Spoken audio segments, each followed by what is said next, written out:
قم يا ابن فاطمة، قم وارفع كفيك لتسمع الهيهات.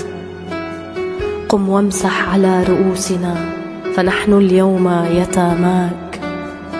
يا ابن فاطمة، أحان لقلبك أن يستريح من هم الدنيا وغمها، أم أنك المشتاق للقاء ربك مطهرا منعما بجوار الحسين عليه السلام؟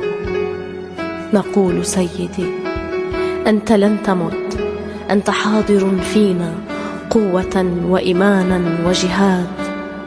سيكتب التاريخ يا سيدي أنك استشهدت لأجل فلسطين، استشهدت دفاعا عن المظلومين. يا سيد الأحرار، يا أبانا، يا قائد أمتنا، ستبقى فينا وهذا وعدنا. في أمان الله يا شهيد الله. قم يا